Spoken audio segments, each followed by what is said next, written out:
a brilliant, free-spirited college student. Barbara was very creative. She was always very theatrical. I always thought she was a genius because everything came so easy to her. Is found brutally murdered in a mountain canyon. We could see 5 or 6 gunshot wounds. There was some speculations that she had been sexually assaulted. A clue left by the victim leads to surprising suspects. He finds this note addressed to all the Mormon roommates that she was leaving to go be with her people. Just how bad was this relationship with her roommates, and what could it cause anyone to do? And a series of bizarre twists. He's telling us that bullet holes were in a triangular pattern, and that's a sign of a possible Satan killing. Somebody took her up there into the woods. This was potentially a sacrifice. Until the evidence reveals a killer no one saw coming. There was DNA from the soil that was underneath her body. It was like finding a needle in a haystack, a big haystack. He just didn't seem like somebody who would kill somebody. It was just the biggest shock you could fathom. Provo, Utah, a small college town in a picture-perfect mountain setting.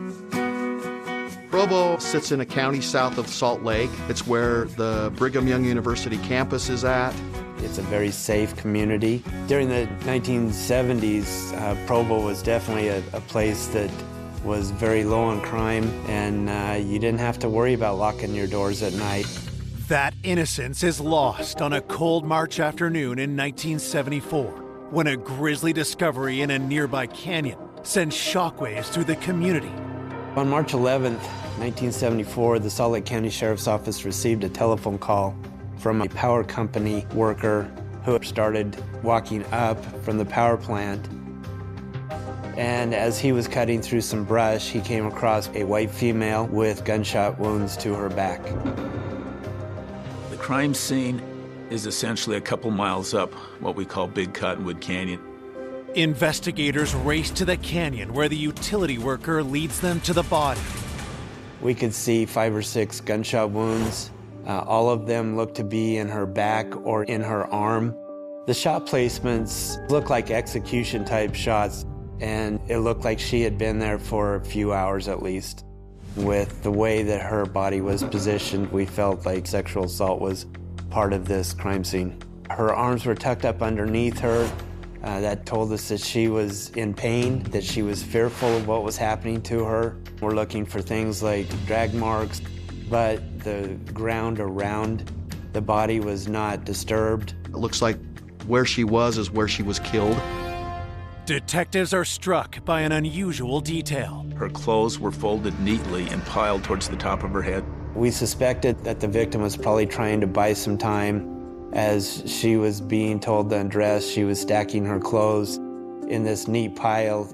More evidence is revealed when they turn the victim over. We found some possibly .38 caliber bullets that were recovered after they had gone through the victim's body. We also picked up some soil and logged it into our evidence room. The detectives back in the 70s, they didn't have the DNA that we have in today's crime scene investigations. They focused on all kinds of trace evidence like the soil, fibers, hairs may link the suspect to that scene. While the body is taken to the morgue, detectives interview their only witness. The only thing we really knew at this point was a utility worker had found this body, and we were able to clear him fairly quickly, but we didn't know who the victim was. We didn't have any other real suspects to go with at that point. We got a hold of the local media, let them know that we had a white female, Jane Doe, that we were trying to identify. Later that night, we received a telephone call from the Brigham Young University Police Department that they had received a missing person report of a white female earlier that day. The missing person in Provo matched the description of our Jane Doe. The missing person is 22-year-old student Barbara Jean Rocky, but police need a formal identification to be sure she's also their murder victim. We made a phone call down to a couple of the guys that were hanging out with Barbara. Jerry Hicker is the one that filed the missing persons report. Jerry is also a student at BYU, and he was a friend of Barbara's and some of her roommates. Edward Fisher and Jerry Hicker went to the morgue to do an identification on our Jane Doe. Edward and Jerry confirm the murdered woman is Barbara Rocky. Police now face the difficult task of informing her family. At the time of Barbara's murder, my parents were living in California. My mom found out first from the police and was crying, and from then on, nothing was the same. It was just the biggest shock you could fathom. It's like what you knew of the world has just imploded. Born in 1952, Barbara had an idyllic childhood growing up in Menlo Park, California. Barbara was very creative. She was always very theatrical. I always thought she was a genius because languages and music came so easy to her. Barbara was always rooting for the underdog. If somebody needed help, she would open doors for them. I mean, always doing something very sweet. When the time came to go to college, Barbara's choice reflected a growing spiritual interest. Barbara was always searching for a religion. Barbara was interested in the Mormon religion. My parents were very happy for her to go to Brigham Young because they felt that she would get the safe group of friends and the good education and religion that she required. When Barbara went off to college, she seemed up and happy and like things were going well. Investigators asked Barbara's loved ones if they can think of anyone who might be responsible. Since she was away at college and out of our supervision, we had no idea what she was doing. We just didn't know what kind of friends she was making. In speaking with the family, they just had no idea on who could have done this to her. With the family unable to provide leads, detectives hope her college friends might be able to point them in the right direction. Ed Fisher was dating one of Barbara's roommates. When asked if he had any idea who would have done this to Barbara, he just had no idea. He felt Jerry Hicker might have more information about Barbara than he would. Jerry Hicker is also a student at BYU, and Barbara seemed to spend lots of time with him. Jerry described that he was just devastated that this had happened to Barbara. He knew Barbara very well. Police asked Jerry what led him to file a missing persons report just hours before Barbara was found dead. He said that he had gone skiing the day before, used Barbara's car to take the skis back, and then he met up with Barbara on March 11th at about 10 o'clock in the morning and gave the car keys back with plans to meet up later on to go grocery shopping. After leaving Barbara, Jerry spoke with one of Barbara's roommates, and then he went to study at the library. Later that day, Jerry and Barbara had plans to grab some food, but she didn't show up. As Jerry left the BYU campus, he walked past Barbara's house and he didn't see Barbara's car, so he continued towards his home. And as he was passing the Park Plaza apartments and sees Barbara's car sitting in the parking lot, which was someplace that Barbara would have never parked her car. He said that was kind of odd, why it would have been parked where it's not normally parked. Inside the car, he finds this note that was left by Barbara. It's addressed to all the roommates that basically said that she had found her people, that she was leaving to go be with her people. I think that he looked at it as a suicide note, and so he took the note over to the roommates, and that raised enough suspicion to report her as a missing person. In order to clear Jerry as a person of interest, detectives drilled deeper into his timeline. Jerry gave his timeline up until that evening, and essentially once he found that letter, he came and talked to us. Jerry reported her missing, he found the note, he was cooperating with detectives, so he really wasn't somebody that fit as a suspect. When detectives asked Jerry about any conflicts Barbara may have had, he mentions one unexpected source. Jerry tells investigators that the roommates and Barbara kind of have an off-again, on-again relationship. Barbara Jean Rocky lived with 7 other women from Mormon families. Barbara sometimes liked to do things for shock value, and this is not a place people go to shock others. There was a little bit of intimidation between Barbara and some of the girls. Jerry said that things had gotten so bad that he had tried to find Barbara another place to live. Was it possible one of Barbara's roommates could be the culprit behind her death? Just how bad was this relationship that Barbara Jean Rocky had with her roommates, and what could it cause anyone to do? Coming up, detectives uncover dark secrets. The majority of the roommates were very religious. He had a relationship with Barbara Jean and had been dating one of her roommates. A love triangle could easily turn deadly when there's jealousy involved. He had pulled a dagger on her and said he was going to stab her. And links to a terrifying killer. She described him as a great warlock and maybe even a devil worshiper. There's women all over the American West that are going missing and being discovered dead. This guy turns out to be probably the most famous, notorious serial killer of all time.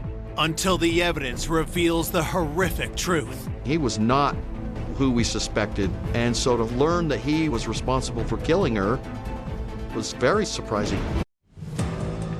After 22-year-old college student Barbara Rocky is found shot dead, police have discovered she had clashed with her roommates and bring them in separately for questioning. The roommates had only known her since January when Barbara moved into the house, and going to their predominantly Mormon school, Barbara really didn't fit that mold. She was from California and she was more of a free spirit. She was somebody who was very opinionated and was not a conformist. Barbara Jean Rocky's roommates say that she was kind of dating around, not necessarily saving herself from marriage, and it was generally not accepted. The roommates were very religious. They attended church faithfully. I think Barbara would probably experiment with different religions just to expand her knowledge, and at times would do things that would maybe scare them. Barbara Jean's roommate said she was kind of into witchcraft, so she was attracted to that lifestyle a little bit. They didn't want to be a part of Barbara's life, so they would keep her at arm's length. Had one of Barbara's roommates lashed out and done something unthinkable? Being more of the typical LDS BYU student, you just wouldn't think that somebody like that could kill somebody, but until you do the leather work on it, you can't clear them. Detectives work to verify the roommates' alibis. Once the investigators corroborated all the stories and looked at the timelines, they were able to clear the roommates as not being somebody that had killed Barbara. As detectives continue asking the roommates about Barbara, they learn some startling new information. Investigators found out through the interviews of the roommates that Barbara would carry a .357 revolver pistol. Some of the roommates described Barbara as being maybe a little bit paranoid, where she would think people were following her. In 1974, people weren't just walking around with guns the way they do today. So if a 21-year-old college kid was walking around with a .357 Magnum pistol, who was she afraid of? Detectives get more surprises when they search Barbara's vehicle. When the investigators looked in the rear of the vehicle and they found ammunition and targets, things that you wouldn't expect in a female BYU student's car. Did Barbara feel like she needed to have a gun? Did she practice with the gun? Was somebody after her? We weren't sure what all of that meant at that point.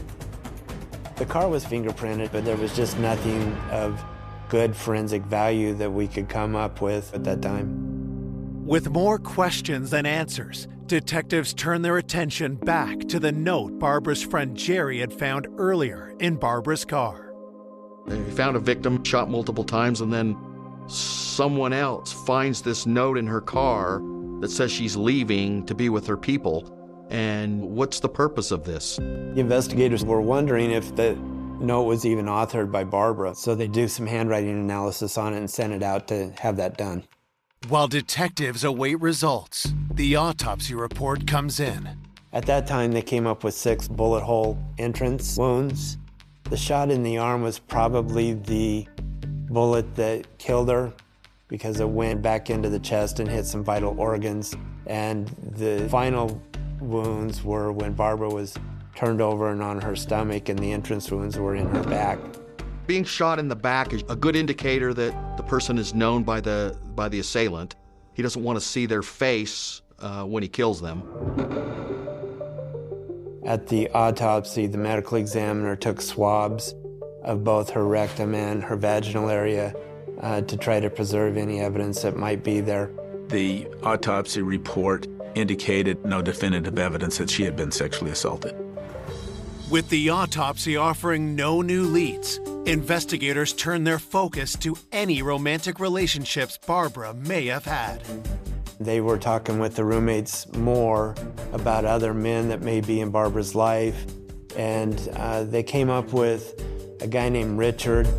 They knew that Barbara was very much infatuated with him. She spoke about him all the time, even called him her boyfriend. As police focus on Richard, they make a disturbing discovery. They had asked if Richard had ever been violent towards Barbara, and Barbara had relayed one story that Richard had pulled a dagger on her and said he was going to stab her. This was not the only alarming story Barbara's roommates relayed to detectives. About a month before Barbara was murdered, she reported that her gun was missing, and that raises all kinds of concerns. She reported it to campus police, and then, to my knowledge, she never got that gun back. A .357 revolver would have fit with the potential murder weapon that killed Barbara. She had expressed concern to her roommates that the person that had taken the gun may use that gun on her, and the roommates just kind of dismissed it. But now that Barbara was found shot to death, the roommates were concerned for themselves as well. Having that information, the investigators really wanted to find out who Richard was. At this point, all we have is Richard's first name. He's willing to maybe take a dagger and stab her. We strongly felt that he could have been responsible for her murder. 3 days have passed since student Barbara Rocky was discovered shot dead in Big Cottonwood Canyon. And police are hunting a man named Richard, who they believe is her boyfriend. This could be the person that killed Barbara, but all we have is Richard's first name, and so we're kind of running into a dead end. With no way to identify their potential prime suspect, detectives catch a lucky break. Out of the blue, a guy named Richard Finder calls into our department and tells us that he knew Barbara Rocky. Richard Finder initiated contact, offering his services to basically try to help them solve this case. First question we had was, is this the Richard that we've been looking for? As investigators prepare to meet with Richard Finder, they learn everything they can about him. We find out that he's in his 30s and he's a self-proclaimed psychic. He lived in California. Barbara was from California, so that was one of the connections that they had. We also found out that a .357 pistol was registered to him, which is obviously the same caliber that we're looking for. Richard Finder arrives at the sheriff's office, and detectives begin by asking him about his relationship with the 22-year-old college student. Barbara heard Richard Finder on the radio talking about the occult. Barbara had called into the radio station. They ended up exchanging phone numbers. Barbara had gone up to see him at his hotel, and I think Barbara at one point even felt that Richard was her boyfriend. Richard claimed that it was just a spiritual relationship, that he looked at Barbara not in a physical way.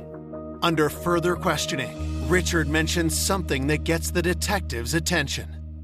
The place that he was staying at was very close to the mouth of the canyon where it was that Barbara Jean was found. Detectives cut to the chase and ask Richard where he was on March 11th, the day that Barbara was killed.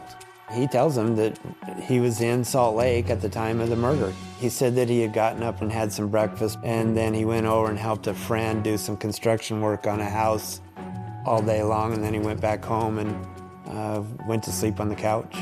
Detectives set to work checking out Richard's alibi. The guy that Richard Finder was staying with did confirm that Richard was with him in the evening, but he could not confirm the times that Richard told us about during the daytime. With holes in Richard's alibi, detectives dig deeper into his claims about his relationship with Barbara. Our investigators talked to Barbara's therapist, and she just really got the impression that Barbara was in love with Richard. The therapist reveals another way the relationship was less innocent than Richard made it seem. Barbara described Richard as a great warlock and maybe even a devil worshiper. I think that the satanic and the witchcraft, it's not too far-fetched to think, okay, somebody took her up there into the woods. This was potentially a sacrifice. When police confront Richard with these allegations, his response is even more alarming. He's telling us that he's having these dreams and that she was shot in the back in a triangular pattern, and that's a sign of a possible Satan killing or devil worship. Richard also told us that he had a vision that the murder weapon was also thrown into water. How would he know that we didn't have the murder weapon? So that really raised a question to us. We're wondering, is this guy confessing to us? Is he telling us about our crime scene? He has all of this knowledge. Is this guy the one that killed Barbara that day? When you start putting all of these things together, it made Richard Finder a pretty good suspect. Despite the circumstantial evidence stacking up against him, detectives need something more concrete. So we collect all of his weapons for ballistic tests with the projectiles that we located from Barbara's body. We received the results from the ballistics test, and they were not a match. And that pretty much blew up most of our case with Richard Finder. Detectives pin their hopes on the results of the handwriting analysis on the note found in Barbara's vehicle. Maybe she wrote the note under duress. Maybe she was forced to write the note. That could be a significant clue, especially if it's determined that our victim didn't author the note. It's like someone's writing a suicide note for someone else. The handwriting analysis came back and it showed that Barbara was the one that had written the note. The letter itself seemed to be a valid letter to her friends, and several people said that's Barbara's handwriting. The investigators concluded that maybe Barbara was thinking about moving home, and she was just explaining that in the note. At this point, we're starting to run out of leads. As the investigation stalls, Barbara's family is rocked by another tragedy. My dad would call the police practically every day when nothing was coming to fruition. And he died like within a year after she died. It killed my father. And we had so many key relatives die, still wanting to know what happened to Barbara. Detectives never give up on the case, and a year later, in 1975, they notice a disturbing pattern of crimes. There's women all over the American West that are going missing and being discovered dead. College co-eds with dark hair were found murdered, and the serial killer was certainly the big topic of conversation. A surprising arrest changes the whole course of the investigation.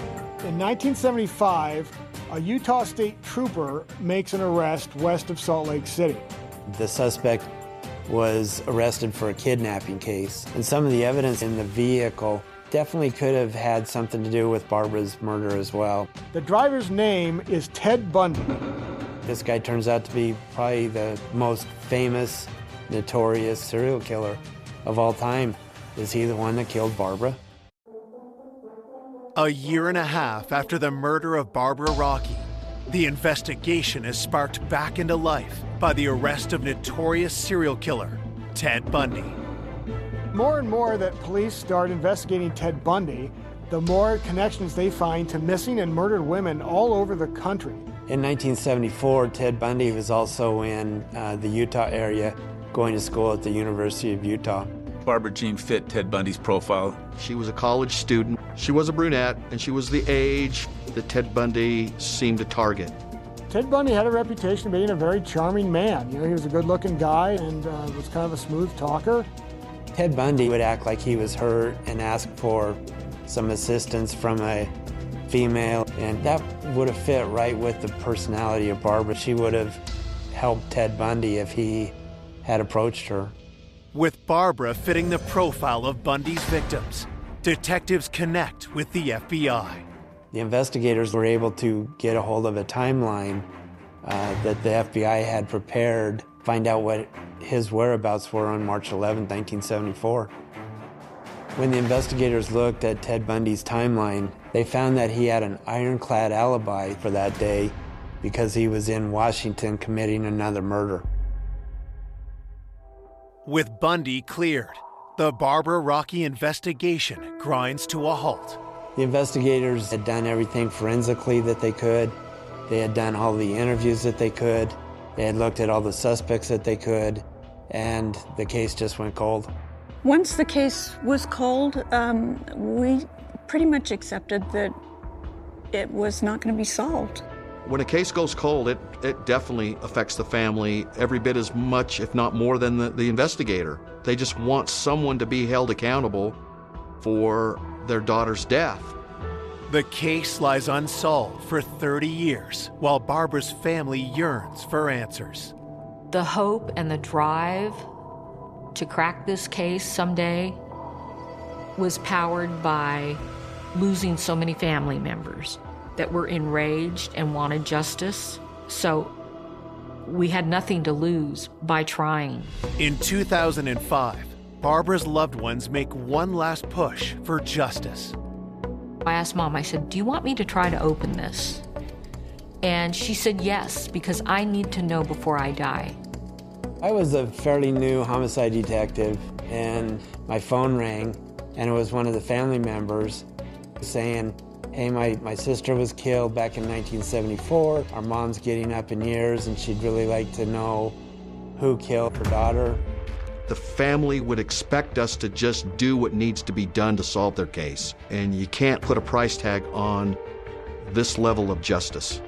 Digging into the 30-year-old case files, detectives' attention is drawn to one suspect in particular, the self-proclaimed psychic, Richard Finder. I was not convinced that law enforcement had closed the door all the way on Richard Finder. I wanted to look into Richard further because the timeline to me wasn't rock solid.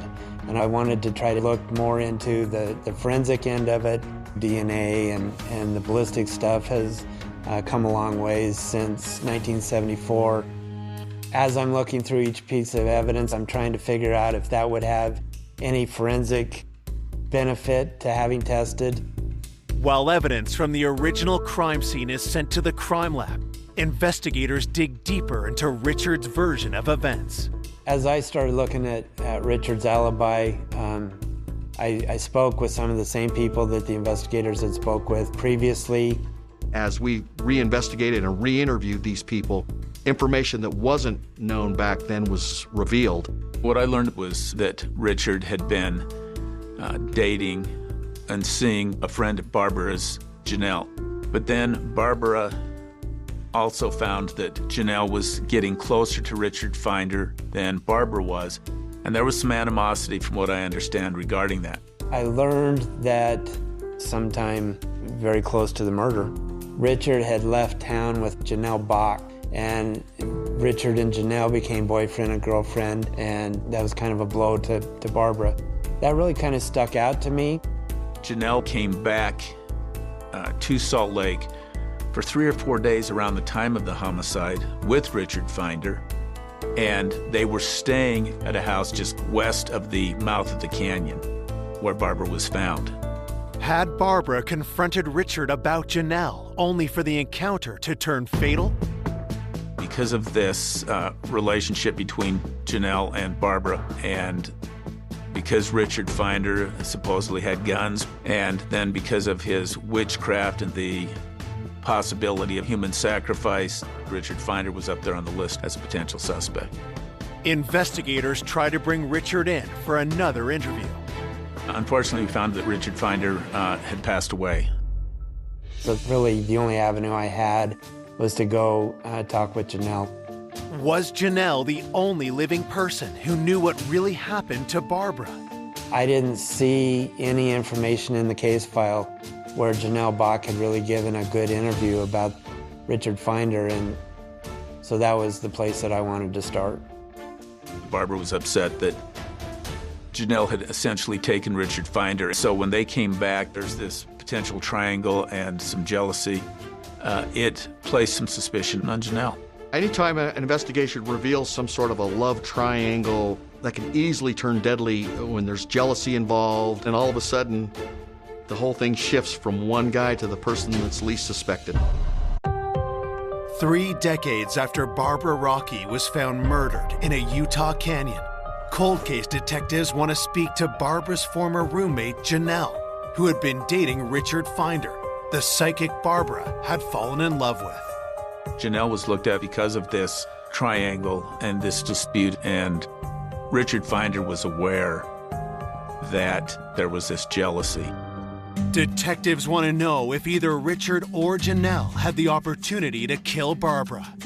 They were back in Salt Lake for 3 or 4 days on a ski trip during the time of Barbara's demise, but they never went skiing. And they were staying at a place that was close to the crime scene where Barbara was found.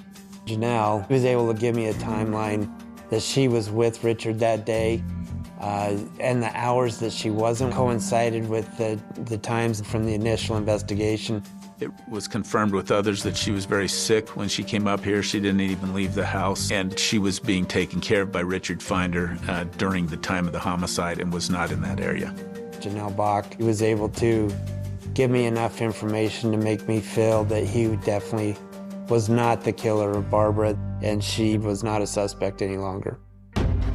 Undeterred, detectives scour through the files from 1974, looking for details the original investigators may have missed.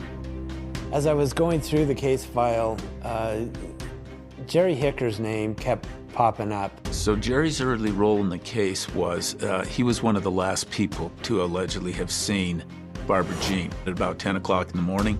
He reported her missing, so he really wasn't somebody that they were looking at as having a role in her death. They were really good friends. That came through in the investigation, but I wasn't satisfied about him not being a suspect. Detectives reach out to Barbara's former roommates, asking them about Jerry.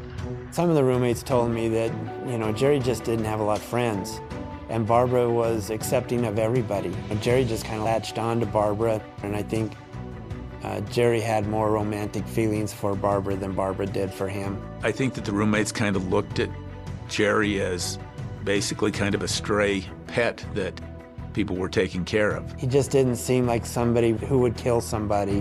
When investigators dig into Jerry's life after Barbara's murder, they make a disturbing discovery. Jerry had been accused of rape in the Provo area after Barbara's murder. When I found that Jerry was arrested for a sexual assault, I want to know, could Jerry have been the one that killed Barbara? Barbara's roommate had been away from Jerry for a long time. In the interviews, I found out that Jerry really had an obsession with guns, and that he helped Barbara find the .357 that she bought. He took her out, showed her how to shoot the .357. Jerry would always tell Barbara about how to load her firearm, leaving one of the cylinders in the revolver empty, and then looking back and seeing that Barbara was shot 5 times. Is that relevant in this case? We actually looked at the ME's report, and we couldn't really determine if she had been shot 5 or 6 times. There was the opinion that it was 6, but it could have also been, through the re-entries and fragments, could have been 5. As I'm going through these interviews and I'm listening to what the roommates are telling me, he was a rock-solid suspect at this point. Detectives race to track down Jerry Hicker. I went to Jerry Hicker's house in Washington. I explained to him that I was looking at the Barbara Rockey case. Jerry immediately said, you'll have to talk with my attorney, and that he wasn't going to give me a statement. So at that point, I had nothing else to do but leave. With Jerry refusing to cooperate, investigators must find concrete evidence to link him to Barbara's murder. We wanted to see if with today's technology that if there was a sexual assault that there might be something suitable for DNA testing. I was pretty excited to find that a vaginal and rectal swab had been taken on Barbara because by now we were utilizing DNA testing, and I thought that I was going to be able to match those up with DNA that we got from whatever suspects were in the case file. Investigators hope that the swab test results will point toward Jerry. They didn't know about DNA in 1974, and they packaged everything in plastic. Because it was packaged in plastic, it ruined any DNA that was in any of the biological material that was taken. I was devastated. I thought I was going to be able to solve that case really quickly, but that's not what happened. Fearing that the case will go cold again without solid evidence, investigators gamble on another way to obtain the evidence they're looking for. I took items that had not been tested yet from the original evidence to our crime lab to have them tested. The original crime scene evidence includes a soil sample from beneath Barbara's body. I was just more or less taking the dirt out to have a sample taken in case some seminal fluid had migrated down into the dirt. There was still the belief, based on the scene and everything, that there was a possibility of a sexual assault. When I got the results of the test, surprisingly, we got a match that there was DNA from the soil that was underneath Barbara's body. After 30 years, had DNA analysis finally identified Barbara's killer? And what came back as a result of that testing was shocking. It's been 33 years since student Barbara Rockey was found stripped and shot in Big Cottonwood Canyon, Utah. In 2007, DNA in a soil sample from under her body finally reveals her killer. Finding that DNA in the soil was like finding a needle in a haystack, a big haystack. The results come in, and we've got a match, and it's Jerry Hicker. Just that little bit of information was all that we needed to link Jerry Hicker to this crime scene. He was not who we suspected initially. And so to learn that he was the one responsible for killing her was very surprising. On November 6th, 2007, 56-year-old Jerry Hicker is charged with the first-degree murder of Barbara Rockey. When I first found out that the killer of Barbara was Jerry Hicker, I was surprised because I heard that he was just sort of a guy from next door. It was a shock. I never thought it would be solved. As prosecutors prepare for their day in court, they piece together a theory of how Jerry killed Barbara. So our belief of what happened was Jerry Hicker knew that Barbara may be leaving because that next morning, and he was aware of the letter before he brought the car back. I think what tipped him over the edge was he wanted Barbara sexually, and her rejection and her indication of leaving Jerry was more than he could take. Hicker winds up talking Rocky into going up Big Cottonwood Canyon with this scenic view one more time before she leaves. And when they get to this spot, Jerry's trying to put the moves on Barbara, and she doesn't want to have anything to do with Jerry that way. Hicker takes out a gun, and in rage, he tells her to strip down, and she was probably folding the clothes in order to buy herself a little more time. Barbara's pleading for her life. She's just trying to get anything into Jerry's mind to not do this. And then he shot her, apparently while she was standing up. And then she went down, and then he shot her 4 times in the lower back region.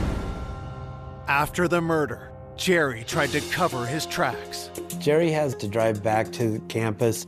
He gets rid of the gun, and he's trying to come up with alibis. He knows he can't park the car right there at Barbara's house, so he takes it over to the Parkway Plaza apartments, and that's where he decides he's going to use this letter, making her a missing person. This was a young woman who trusted somebody. They're supposed to be going to a nice spot, and instead she's shot and murdered. I felt so horrible knowing that she had gone through something like that. She was probably so scared. Nobody deserved to die like that. Nobody.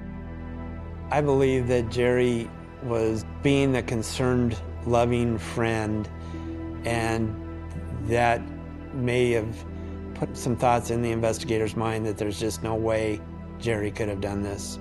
Beneath his facade just seemed to be rage and anger that he'd been rejected. I think Jerry Hicker was a sexual predator. They got away with a lot of crimes. We were so glad and so grateful that the detectives had worked so hard. It boggled my mind that they could solve it after 34 years. Despite an airtight case against Jerry, his declining health leaves prosecutors with a new dilemma. When I went to arrest Jerry, he had been diagnosed with cancer. He was just the shell of a man. We didn't feel that his lifespan was much of 5 years, if that. So we worked out a deal that he would plead to a substantially reduced charge of manslaughter, and that he would be sentenced to the prison for 5 years, figuring that that would be a life sentence. Going with the plea deal was my mom's decision. She wanted him to say in his own words that he did it. She wanted those answers.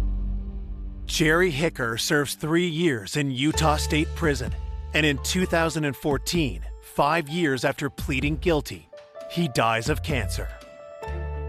I bet you he had been looking over his shoulders all these years. I felt that his ill health was Barbara's justice. This is somebody that wasted away not only his life, he ruined so many people's lives by his selfish act. Barbara didn't deserve this. She had so much ahead of her, but the family does have some answers. That's the goal in my investigation. I think that in this case, justice was served and that the family got answers that they would not have otherwise had. The thing I miss most about Barbara was the times that we used to... Stop, please. What's your emergency? I think I found a dead body. Sorry? Dead body. There's a dead body? Yeah. So someone slipped in and drowned, or actually, is this a murder scene? It looks like a teenager, really. Looks like a teenager. Why was a young man's life taken in such a tragic way? There's something dark going on underneath that relationship. It's about status, power, control. It's reckless and it's intentional. We have a 2-hour time period when we don't know where they've been and what they've done. Is there a killer on the loose? We need the evidence to tell us.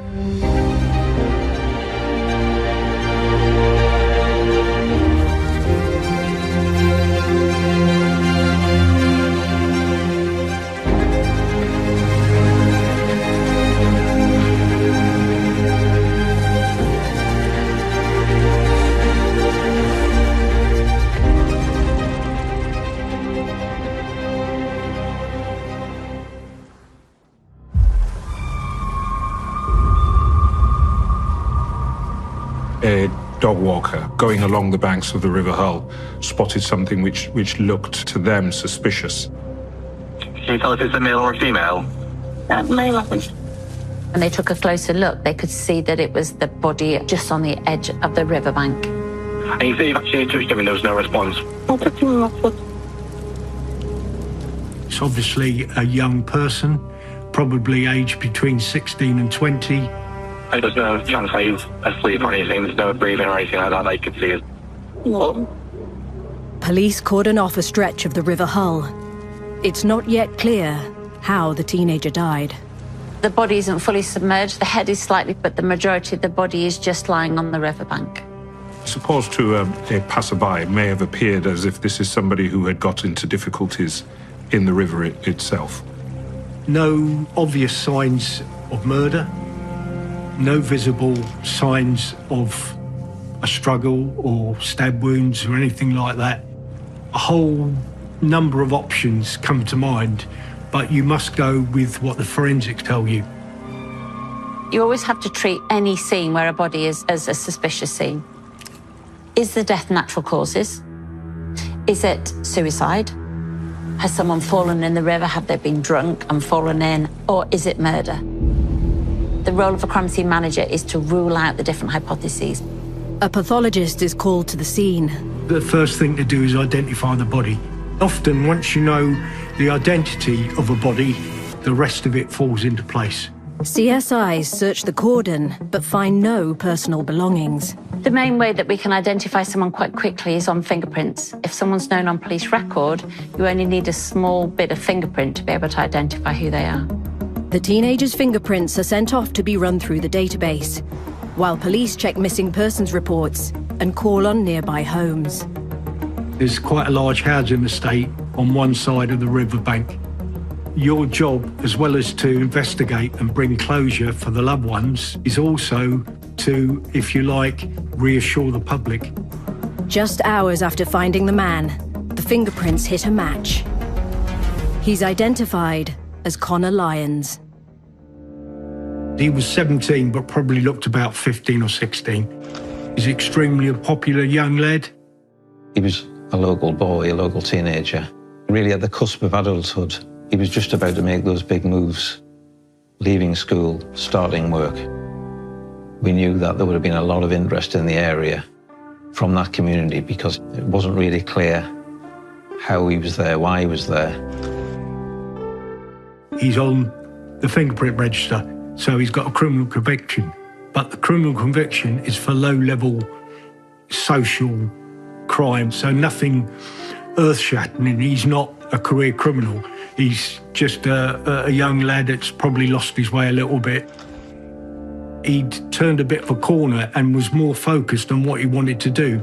And he was going to go to college and learn to be a plumber. So he had a career in mind, a well-paid career as well. He was kind-hearted and no one had a bad word to say for him. Connor lives less than a mile from the crime scene. The police had the awful job of going round to his parents to confirm that they found his body. It's very difficult to tell the family that their loved one has died in suspicious circumstances and you haven't come to any conclusions yet because they want answers. They want to make sense of it. Connor's family tell them he went out around 8 p.m. He was riding his bike with his loyal companion Callie by his side. From speaking to family, Connor had a dog called Callie, and his dog literally was by his side day and night, and he had a lead for him. The time that Connor went missing, the dog also goes missing.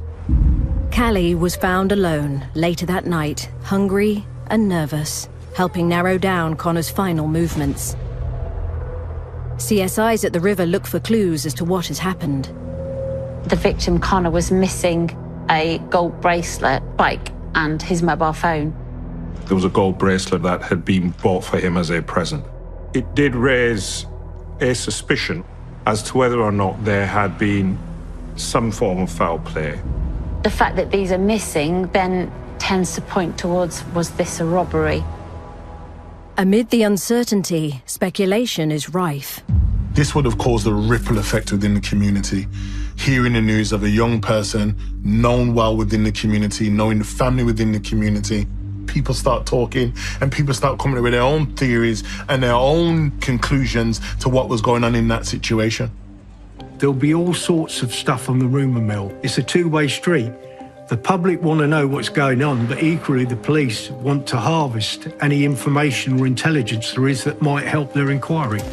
There was a rumour circulating. He was talking about suicidal tendencies. There was the seed of potentially Connor got into problems with others, potentially involving drugs, and that he may have been harmed by those people. With rumours swirling, the team urgently needs to determine how Connor died. If this is murder, how can the crime scene tell us the story as to what has happened? Is it a suicide? Is it foul play? Lots of question marks at the moment, and no real answers.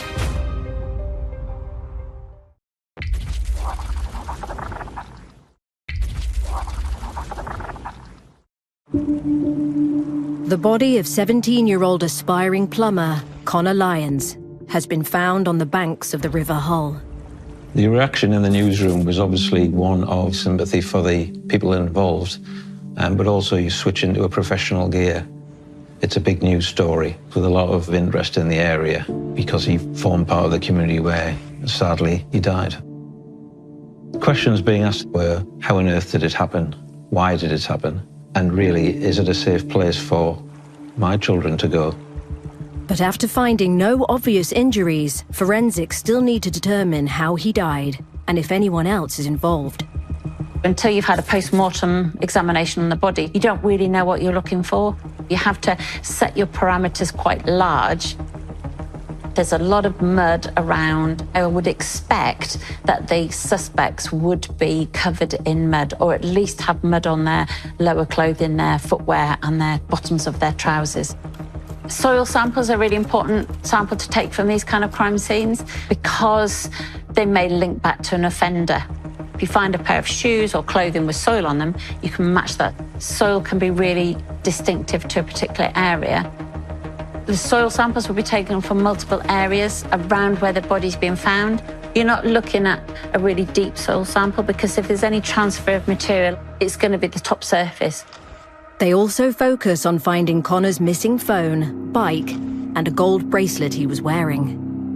There is a possible motive of robbery. If someone's been found on a riverbank, there may be items that have been thrown into the river close to where that body is, or items might have fallen off the body. Police divers enter the water. Searching a riverbed in the UK is very difficult. It's a long, laborious process. The visibility in the water is virtually zero, and so the police divers would be doing a fingertip search. It's a scientific process to try and determine how wide an area they need to search. Depending on how fast the river's flowing and how strong the current is, that could wash away evidence. It could move evidence. With rumours flying around about how Connor died, they need to know more about his life. Straight away, the police have got to do an intelligence search to find out what they know about Connor and who his known associates are, because that may well point to foul play. There's clearly evidence that Connor was a very popular, nice young man. Connor moved to the Bransholme estate in Hull 3 years ago. The Bransholme estate sits on the outskirts of the city to the east of the River Hull. The estate was built in the 1960s and 70s, and at the time it was described as the biggest council estate in Europe. But despite its size, I would say it still retains a village feel. It had its own shops, had its own pubs, had its own churches, schools, and there is a strong community identity. It tends to be very much a case of everybody really knows everybody else. Connor was a very well-known character on the Bransholme estate. We quickly became aware of his popularity through social media. Shocked by his death, Connor's devastated friends post tributes to him on social media, and flowers from the community build at the crime scene. The support Connor's family gave to each other and from the community was a lot of sympathy as well, losing somebody so young. He turned his life around from having difficulties. He'd had a nasty accident a couple of years beforehand. Police discover that Connor was badly injured in a serious bike accident. Somebody's going through a traumatic experience. Their vulnerabilities are going to be heightened. That accident had a significant impact on his body and would have had a significant impact on his mental health. And through that traumatic experience, we've seen a decline and a change in Connor's behaviour. And what we start to see is a trajectory of change, getting involved in things that they shouldn't. They've shut down all the youth clubs, and there's nothing for kids to do. Boredom amongst young people is an interesting factor. We're talking about economic climates, and we're talking about lack of opportunity. We're talking about lack of resources that unfortunately sometimes get them caught up in the law. Connor's family tell police he's been putting the past behind him, but in recent weeks, he hadn't been his usual self. Connor was distracted. That could indicate he was having some difficulties with friends. It's important to speak to their peer group to find out what they were interested in, who their friends were, because normally if someone's murdered, they will be known to the perpetrator. To build up a picture of who was in Connor's life, detectives take statements from his associates and study their social media, and quickly have a lead. There was a social media post in relation to the sale of Connor's missing bike. Connor had a quite distinctive bicycle that he took everywhere. Everyone knew what it looked like. Digital experts trace the seller. Comes back to a guy called Cole Jarvis. Jarvis lived on the Bransholm estate in the same area as Connor. They were, in fact, living quite close to each other. He was somebody who had a group of friends, many of whom were significantly younger than he was. Connor was one of them. Police learn Connor met 21-year-old Jarvis around 6 months ago, after approaching him for help fixing up a dirt bike. Young people make relationships quite quickly. Both of them like bikes, both of them like motorcycles, and it's those things that may have that initial connection. They're members of the same peer group, and it would seem that the common interest they had is playing video games, lamping, which is hunting for things like rabbits and stuff like that. Digital forensic investigators find Jarvis has made several attempts to sell Connor's bike on social media. On the face of it, it's evidence of suspicion of theft. So let's get him in, hear what he has to say. And it's very important in a murder investigation, you get a story from the suspect as quickly as you can, so that you can either corroborate it or otherwise. Cole Jarvis is arrested on suspicion of theft. He said, well, I don't know what you're talking about, I haven't got the bike, and says, I don't know Connor that well at all. He's, moved in beside me, and we're acquaintances more than friends. It's when the police start delving into the peer group and what they've witnessed and what they've heard from Jarvis, they realise that Jarvis is telling a pack of lies. With Jarvis in custody, an associate gives a statement. He saw Jarvis after 11 p.m. wearing wet and muddy trainers, riding Connor's distinctive bike. One of the peer group says that he had squelchy shoes, which indicates he's been near water. His explanation for that was, because I'd taken the dog out for a walk. What is damning for him, he was seen riding that bike on the evening. When confronted, Jarvis's account takes a U-turn. He then changes his tune, and he tries to change the narrative in another direction. Now Jarvis tells police he and Connor are in fact friends, and he did have his bike because Connor sold it to him. Of all the items that went missing, this was in many senses, one of the more important ones, if not the most important, because it was a bike that was important to Connor, and would have been unlikely that he would have been trying to sell it. What we see with Jarvis, he's continued to go out into the community and try and sell the bike. It suggests that he may be involved. Why else did he sell the bike? Because he knows Connor won't need it because he's dead. That's my conjecture. Detectives asked Jarvis if he went to the riverbank on the night of the 18th of January. He denies ever being there. Now, it's not an offence to tell a lie to a police officer, but what it is good circumstantial evidence if you can prove that that suspect has lied to you, that his account or his narrative can't be relied upon because all these witnesses say this is actually what happened. Intelligence officers scrutinising the rumours spreading across the estate about how Connor died have found further evidence that Jarvis has been lying. When the police start questioning the peer group, they suddenly starts to dawn on them that the one starting these rumours is actually Jarvis. And why is he doing it? One involved the suggestion that he had been with Connor much earlier in the evening, when Connor had described wanting to hurt or kill himself. He also, to another friend, raised the possibility of Connor being looked for by people involved with drugs. There wasn't one clear picture. None of which was true, of course. He's sowing a seed of disinformation, if you like, to go along with his narrative. And in a sense, that implicated his role in this. We're starting to get a bit more of a picture about a possible suspect, or certainly a person of interest. Doesn't say he's a murderer, but he's got questions to answer. Needing to know more about Jarvis, detectives interrogate his digital footprint. He claims to have lost his phone, so they request his records from the network. Meanwhile, forensic search teams have recovered Connor's bike from inside a relative's shed.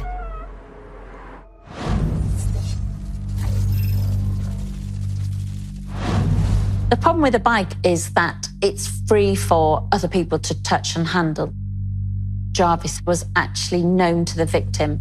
He had legitimate access to the bike, so finding their DNA and fingerprints on there isn't really going to take the case that much further forward. The team still needs forensics to tell them what happened to Connor on the riverbank.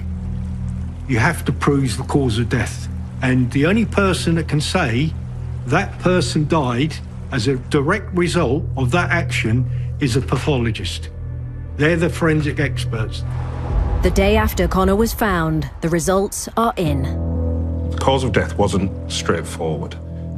The initial indication was that Connor had died by drowning, which remained the case. That is how he died. But as the post-mortem was carried out and took place, there were other findings as well. There was damage and bruising around the neck area, which indicated a ligature may have been used. He also had petechiae, so that's the little blood vessels around your eyes and inside your lip, which can rupture on pressure being applied to the neck. Those injuries were not immediately apparent on the surface. One possible scenario that the pathologist came up with was that Connor had been strangled and then left to drown. So he'd been left in the water knowing that he was going to drown because he'd been rendered unconscious. The second possible scenario was that he'd been strangled and then held forcibly under the water to drown. Whichever way, the strangulation was an integral part to his death. Were they callous enough just to leave him there to die? It matters not. In law, there is no difference. Humberside police officially have a murder investigation on their hands. Now this is a murder inquiry. There's a massive shift in the investigation. What was used to strangle Connor? It's really important to try and find the ligature. Being able to find that vital piece of evidence may lead them to the offenders because they might well have their DNA as well as the victim's DNA. The pathologist suggests that Connor may have been strangled with a rope over his waterproof jacket, which would explain why there are no visible markings on his skin. A piece of rope had some significance because one of the witnesses had described Jarvis as making a reference to a piece of blue rope in the context of using it to tie people up. Maybe Jarvis showing people the blue rope is just him showing what he's prepared to do. This time, when police ask Jarvis about Connor's death, he answers no comment. It can be tremendously frustrating because they can't really get to the root of the murder. There's lots of circumstantial evidence pointing to him as a person of interest, and he can't be eliminated, but he's implicated, but there is insufficient evidence to charge him with murder. The team needs more time to find a forensic link between him and the crime scene. There's a sense of urgency now. They haven't got an open-ended clock. What you have to do is prove the lies and prove the truth.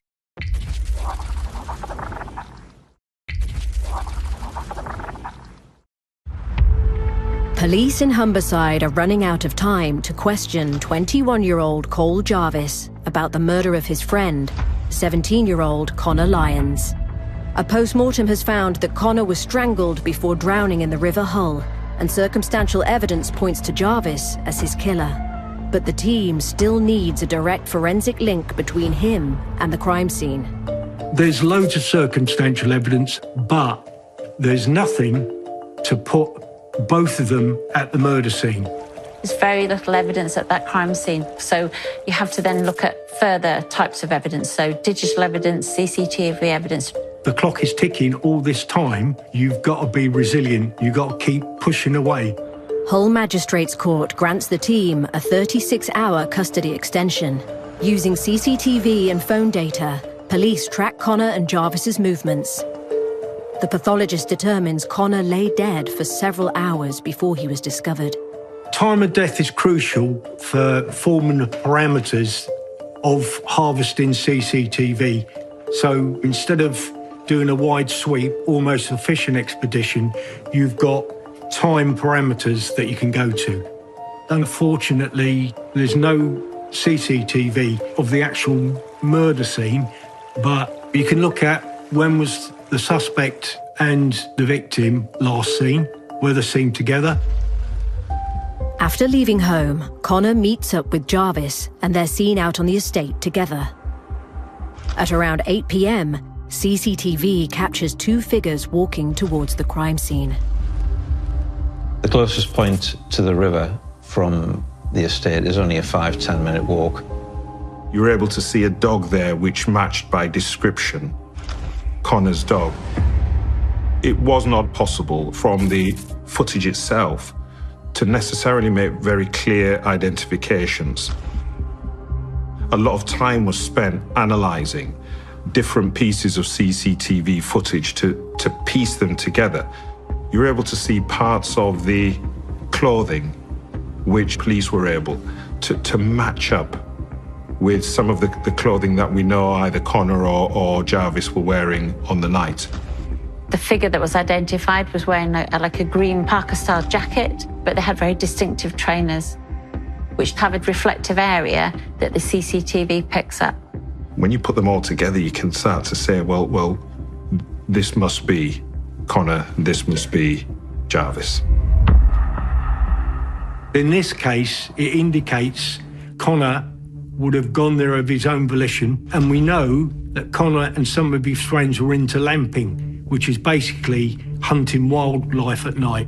And it may well be perfectly legitimate for him to go to that area by the riverbank late at night to do some lamping.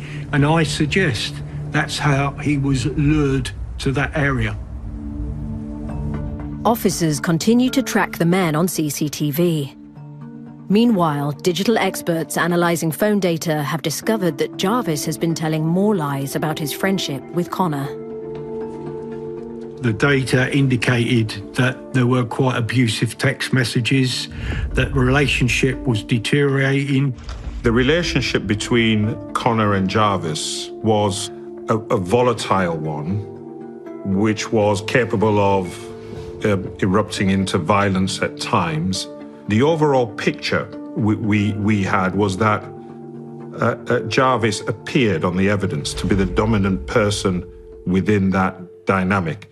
Jarvis is slightly older than the peer group he's mixing with, and I think people can draw the conclusion that he was a bit of a bully, that he tried to coerce younger kids into doing what he wanted them to do.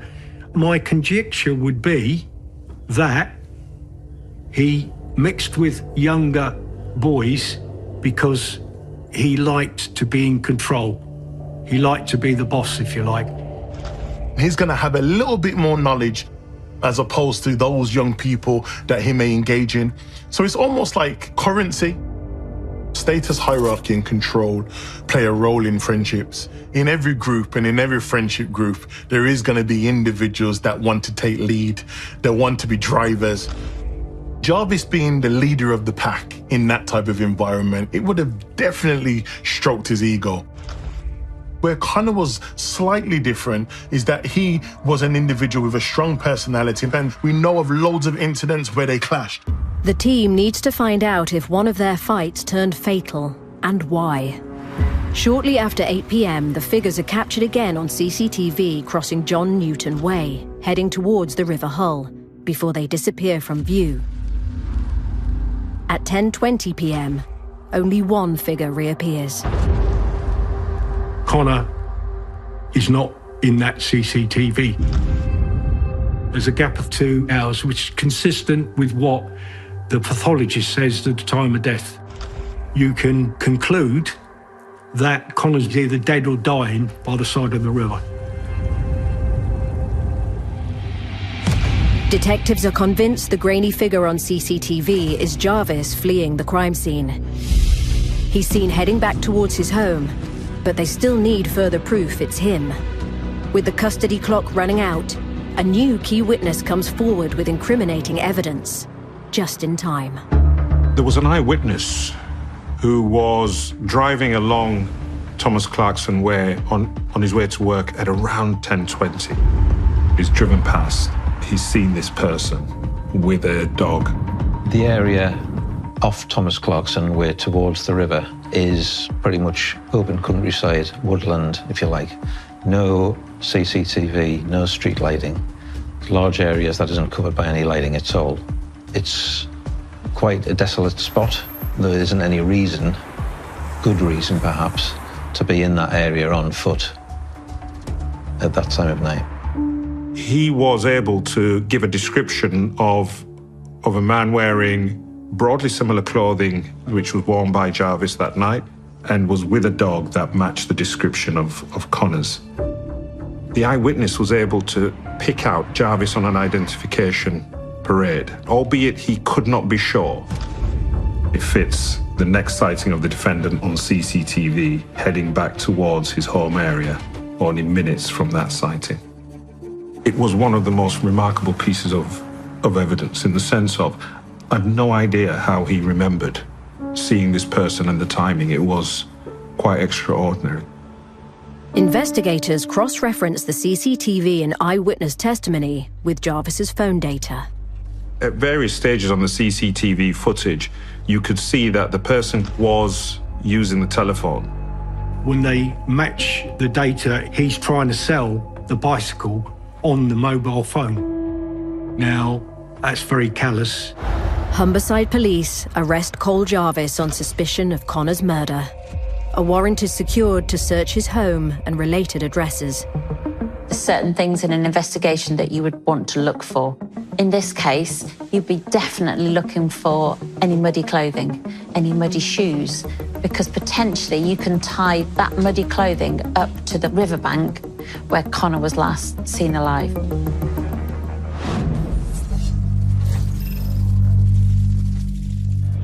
If an item is really muddy or really wet, the DNA may be inhibited because of the contamination.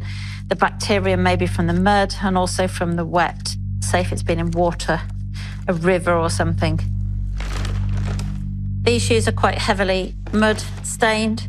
They've got quite a lot of soil on the tops, on the uppers and the lowers of them. The forensic scientists might be able to ascertain where the soil has come from, and if they've got a soil sample from a site, they can compare the two and see if this soil from the shoe has been at the scene. The trainers and mud samples collected at the crime scene are sent for comparison to soil expert Dr. Rosie Everett. My role on the case is to understand whether there is any forensic ecological evidence that can help the police understand whether the suspect has been at the scene. The key pieces of evidence that I examined was a pair of trainers. They were caked in mud right up to the laces. We want to understand what is that mud, where has it come from, and whether there's anything microscopic that we can use to link the scene and the suspect. Back at HQ, the intelligence team are still trying to understand what triggered Jarvis to kill Connor.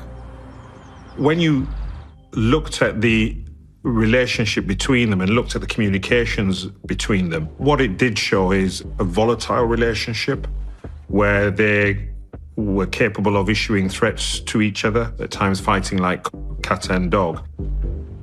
The team discovers that 3 months ago, tensions boiled over after Jarvis sold a bike belonging to Connor without his permission.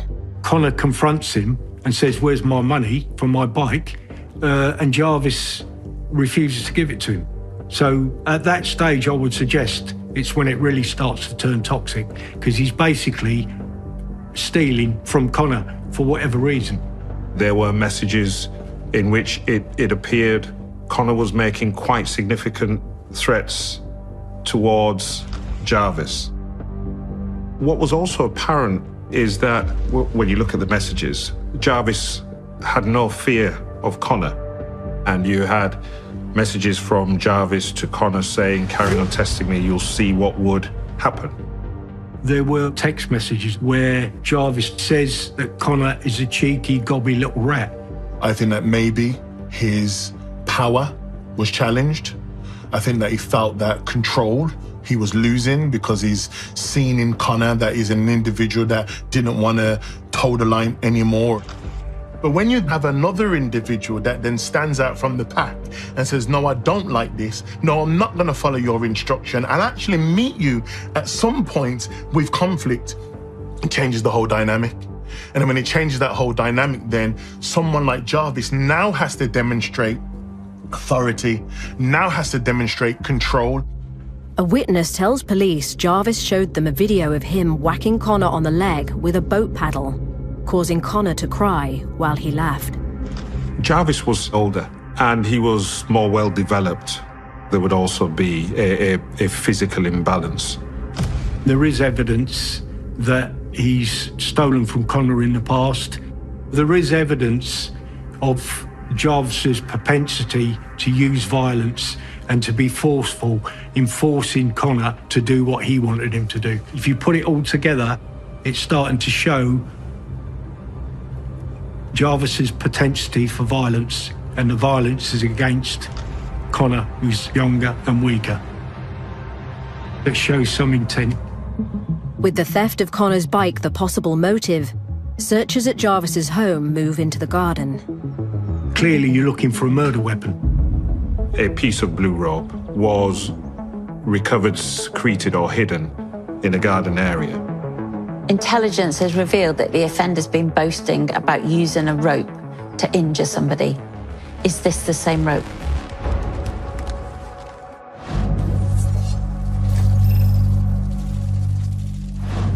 You have to kind of put your mind in the mindset of the person doing the attack and think, if I was going to strangle someone with a rope, how would I do it? And therefore that makes it easier for us to then target specific areas on an item for DNA transfer. The ends of the rope might have the offender's DNA on, and then the center of the rope might have the victim's DNA on. The trouble with this is it's got mud on it, and also it's been wet, so it might inhibit any DNA. So you need to try and avoid the areas of mud, which on something like this is quite difficult. Really get the swab into the nooks and crannies of the rope. DNA samples from the rope are sent for profiling. That rope was found to have the DNA of both Connor and Jarvis on, but in locations which would have been consistent with it being held as a ligature and potentially used on Connor. A rope really is intimate, it's really close, and you would have seen and heard every emotion that would have came with it. So that level of violence really stands out. That is evidence, good forensic evidence. If there's a rational or lawful explanation for that, don't you think he should have given it? Quite damning, I would say. And it's becoming quite a compelling case for the prosecution. Cole Jarvis is charged with Connor's murder. But it doesn't stop there. The police, up to the day of the trial, are still investigating and still asking questions, because he could come up with a cock and bull story saying, well, I've touched the rope, and so has Connor, because we're friends. With Jarvis changing his story at every turn, police can't afford to leave a jury in any doubt. They still need to forensically link him to the crime scene. If we don't get that crucial evidence at that scene, we potentially might lose the case at court. The initial thoughts are there's not much at that crime scene. But after examining Jarvis's trainers, Dr. Rosie Everett has made a breakthrough. My particular field is an area called diatoms, microscopic single-celled algae. So nothing you can see with the naked eye, but a piece of evidence that forms in water and soils. The suspect was very clear that they'd never been to that part of the River Hull. Actually, this evidence proves that they have. It was a light bulb moment in the course of the investigation.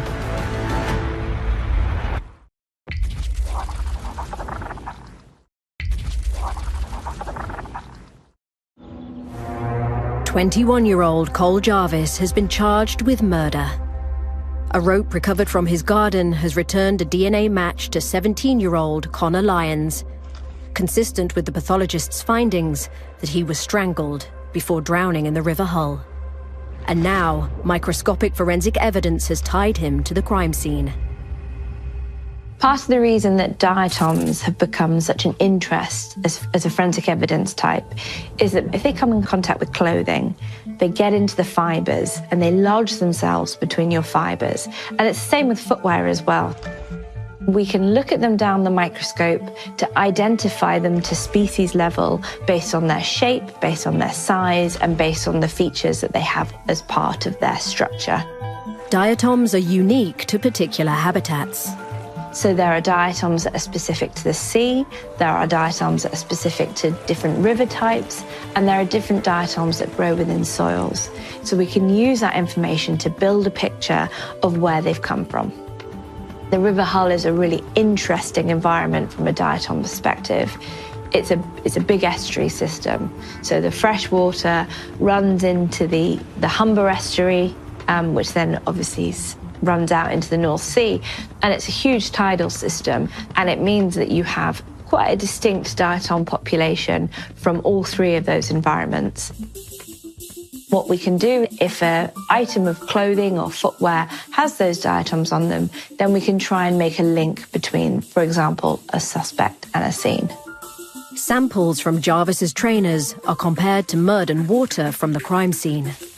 So when you're examining a piece of evidence, we have to be able to demonstrate, if there are diatoms in that evidence, that it's not just a quick contact, that it's across the shoe. In total, there were 6 samples. So one from the sole, one from the toe cap, one from the rear of the trainer, and then 3 systematically moving up the laces. Looking at the trainers under the microscope, they were covered in diatoms. This demonstrated that this shoe had been absolutely caked up to the laces in wet mud and had come in contact with all of these different diatom populations. And these diatoms matched exactly to the scene.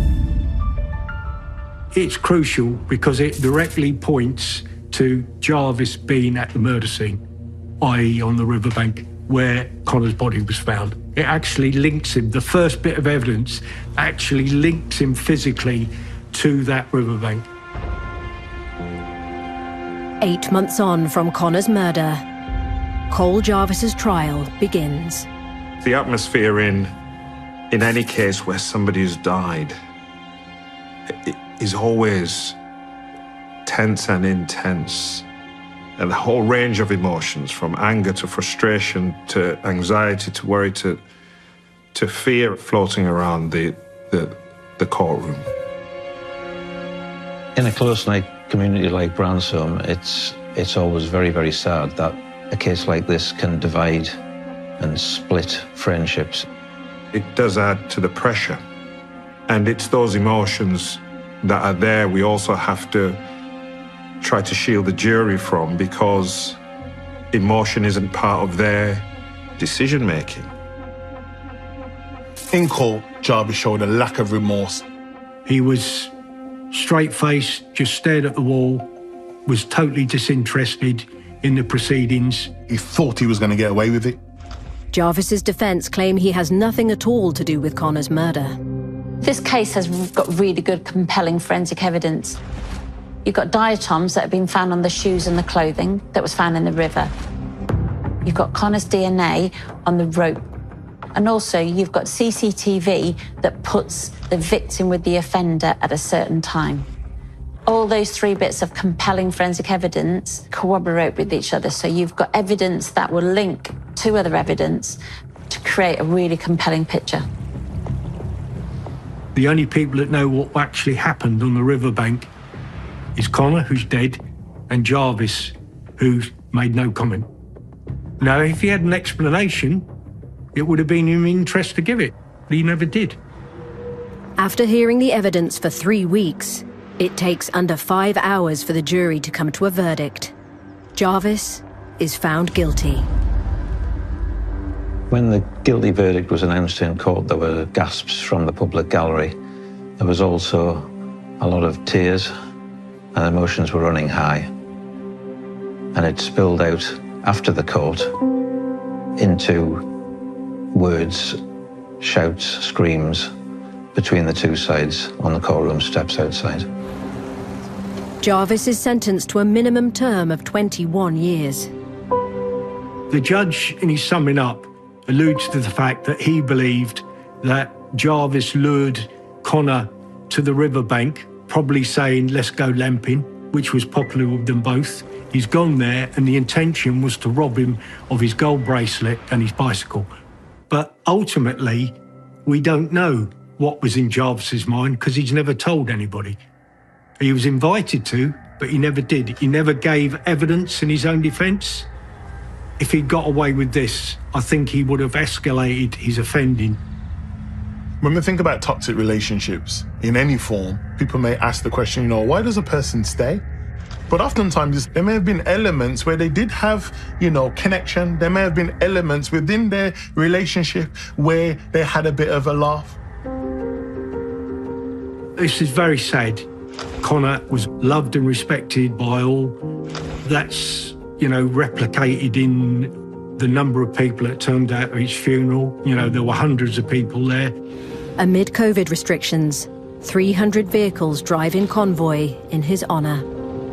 The memory of Connor is one that is beautiful, one that is inspirational, one that shows change. He had plans for the future, and who knows where that have led. Sadly, we'll never know, because his life was taken from him before he could realise his ambitions.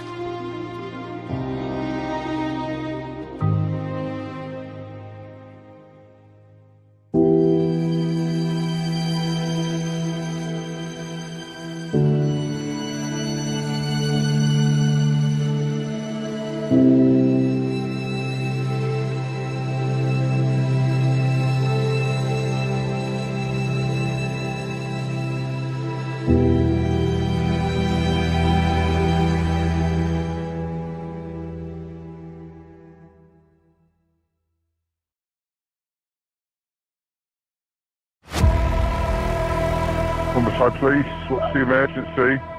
Someone's been murdered down the alleyway with a hammer. I think you might go for come quick. When a killer strikes. He died at 8:50 this morning. So we've now got a murder investigation. Catching the suspect falls to a specialist team of detectives. Wow, it's quite shocking. His last moments were in this room. First, they must hunt for clues. What was that? Could be the murder weapon. There are messages of interest. I've killed someone. He was just possessed. He was a man on a mission. Then... there we go. Identify a suspect. That is spot on. And bring them in. Oh, police! There you are! What do you want to ever be at? Get on the floor now! Get cuffs on here, please.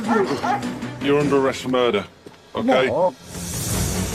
Next, they must question the suspect to build the case. Explain to me what's going on. Separate the truth from the lies. You said there wasn't a plan. Where were you heading then? How long do I know? And deliver justice for victims and their families. They are two really dangerous people. The streets will be a much safer place without them.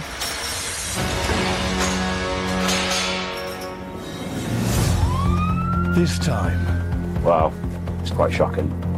A vulnerable man is assaulted and left in a burning building. There we go. I think that's our suspect. Will detectives be able to track the suspect down? When you've got a dangerous individual, the stakes are higher.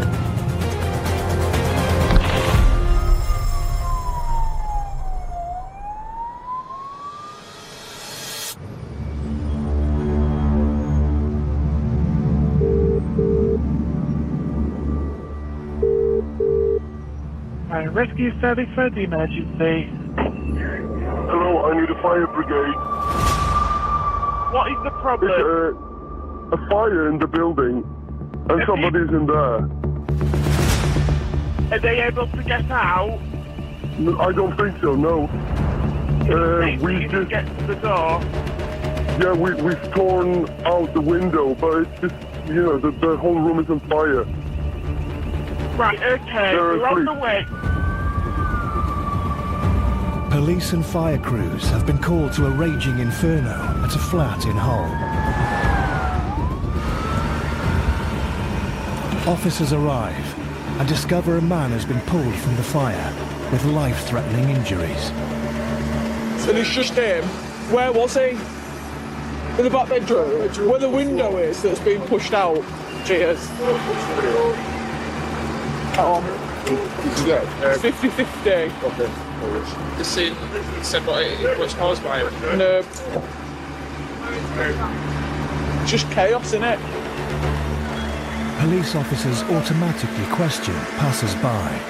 Did you see anything when it started? It sounded like two guys arguing back and forth. But I don't know what it was about. Witness reports of a second person in the flat raise police suspicions. Was it definitely two different voices that you heard? Yeah. Do you know roughly, did they sound local, or can you think of any, was there any specific accent or anything like that? One of them had an accent, but I couldn't tell you what sort of accent it was. And did the other person, did he sound like local, do you think? I think he wanted the guy to leave, and I assumed when it quietened down that the guy had left. Yeah, but you could definitely distinguish the two different voices apart, yeah. Definitely had two different voices. Yeah. Do you want to look after the back? The property is now a potential crime scene. The rescued man is taken to hospital, where it's discovered he's been seriously assaulted. He's identified as 54-year-old Anthony Ibbotson. 2 days later, he tragically dies from his injuries.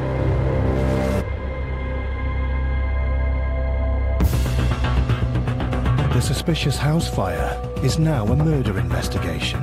Can you grab everyone for us, please, mate? The case is passed to Humberside's major crime team. Leading the investigation is Detective Chief Inspector Amy Keane Christie. It's so horrific in terms of the incident itself. He was quite a vulnerable gentleman. We know the victim was assaulted. We've established that there was a witness, and the witness heard more than one voice. It's really key to understand actually what happened and who was in that address at the time. DCI Keane Christie needs to familiarise herself with the crime scene. My intention is just to get an overview of the scene externally first. Yeah. We can then obviously look at it room by room. Yeah. The type of elements of it in terms of the assault, the fire, that's quite unique. So really, hopefully with this visit, it will help us then understand the layout, understand what could have happened within it.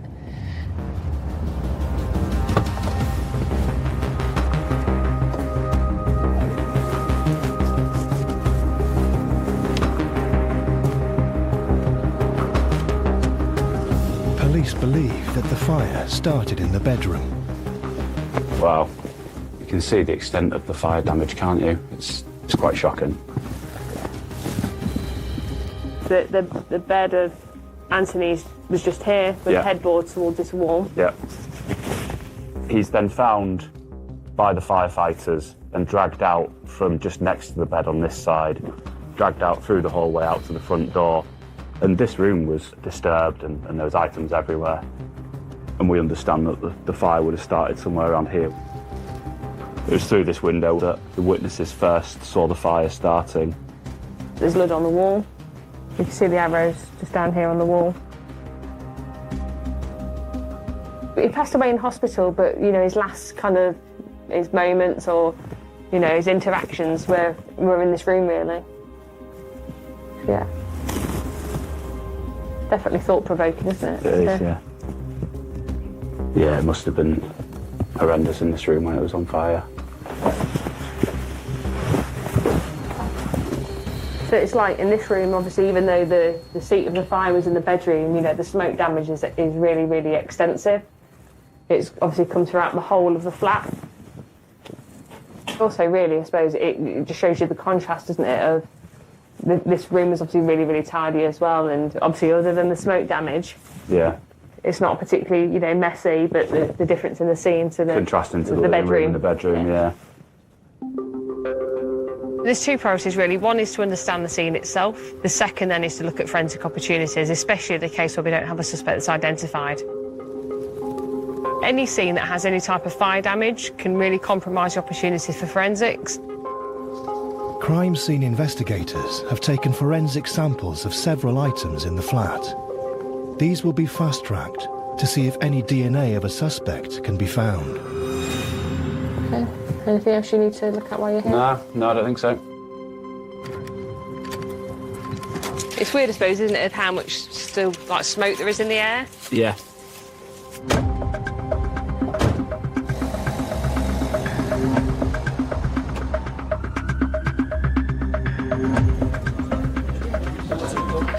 It's this alleyway at the back of here, isn't it? Which is that one? Yeah, you're right, yeah. Detectives have located CCTV from near the victim's house. This is the camera covering the property address. Detective Sergeant Sam Cunnington is reviewing the footage in the minutes before and after the fire. Ah, there we go. So it appears we've got an individual leaving the address shortly after the fire began. That's going to be a key line of inquiry. It's a breakthrough for the team.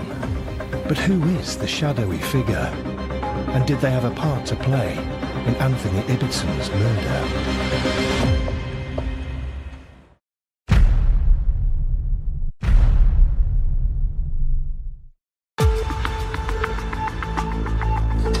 Humberside Major Crime Team are investigating the murder of 54-year-old Anthony Ibbitson, who was pulled from a house fire with signs of being brutally beaten.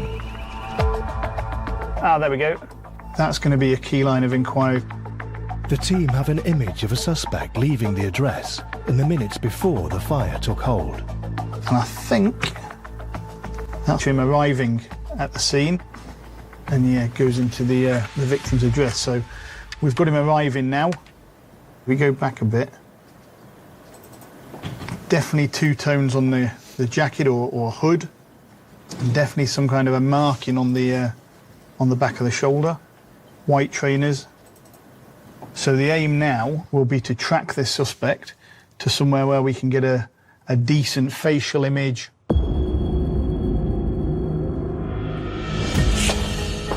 Detective Constable Danny Crawford is heading to the scene of the fire to hunt for more CCTV cameras. The initial thing is trying to work out where that person has gone to try and ID this guy. It's literally a tracking from place to place to find out where that person's gone and trying to work out a direction and seeing them on another camera or some more footage. This street is the location of where the incident took place and the subsequent fire. Was it that camera up there? Or he went up the street?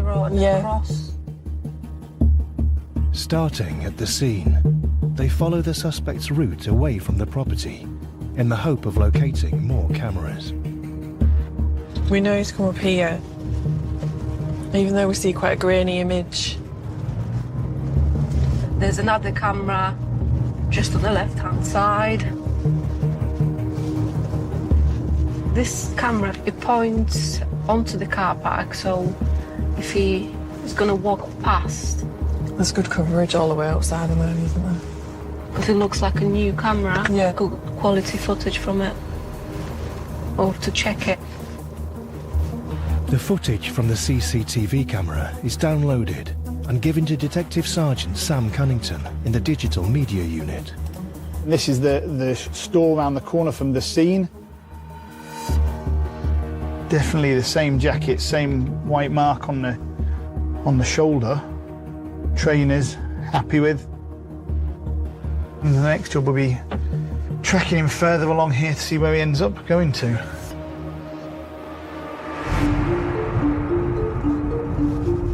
There's another camera. Wondering if it's possible to have a look at your CCTV. Over the next few days, using the suspect's direction of travel, officers collect footage from over 50 cameras, which they painstakingly piece together. And then we have him walking on Beverley Road, up Beverley Road. And then again, past the Beverley Road baths. So he carries on and goes into a phone box. He's definitely in there for a while. So the key thing in this footage is the walk of our suspect. It is a noticeable walk. He's got a bit of a swagger. Every camera we have is just not enough. He's managed to avoid everything facially. He always managed to keep his head down, his face out the imagery. Detectives track him for over 5 miles to a housing estate in the north of the city. This is on Brand's home. We can see our suspect in the background walking across, and we know that once we get into this housing estate, there's a large housing estate in Hull. He disappeared.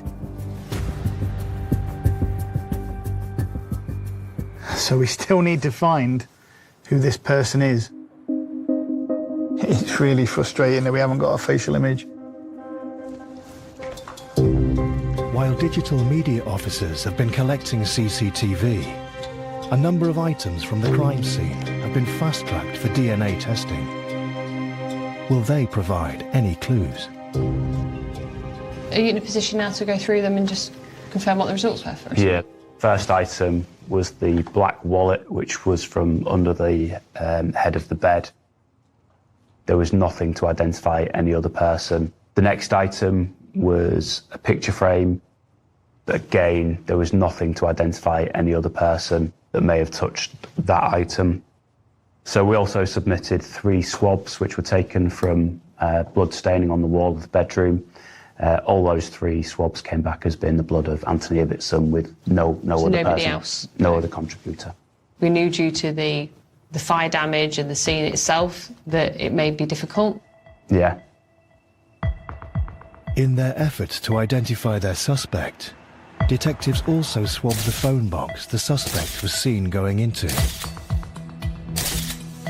So we sent off a black plastic telephone handset, and there was no DNA recovered from that, which would take us any further forward to identifying a suspect. It was definitely worth a shot, I think, just to see if we could get some early forensic indication on who the suspect is. It's another blow for the team. And obviously, if you've come from this direction, then this whole area might then become relevant. Oh, is it? So they decide to focus their efforts on the housing estate where he was last sighted, in the belief that he may live there.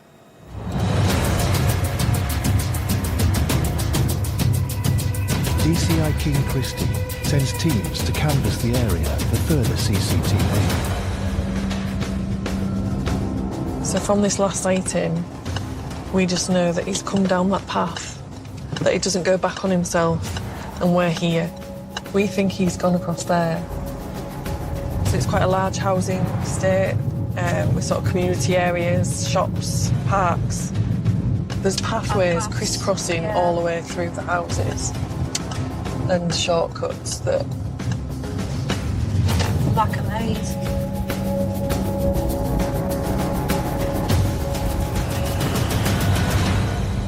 when you've got no name, no links, you have no idea who the suspect is.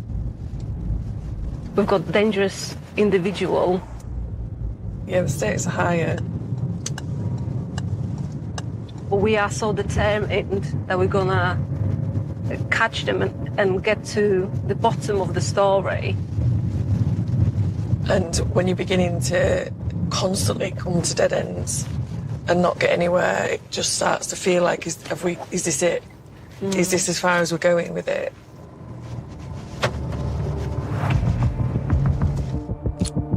Police still have no idea who the suspect is, and no idea what went on inside Anthony Ibbetson's flat. But the digital media team have made an important discovery. One camera near the victim's property has recorded audio.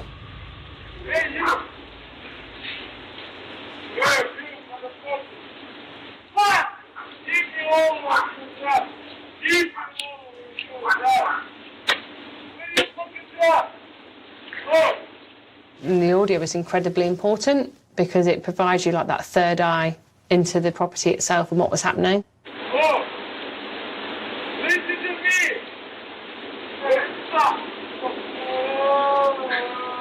From the audio, we can hear on there that the suspect has a non-local accent.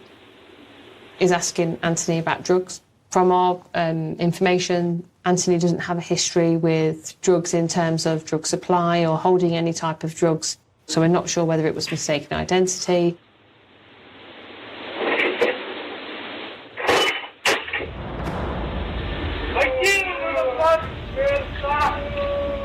You can hear threats of violence.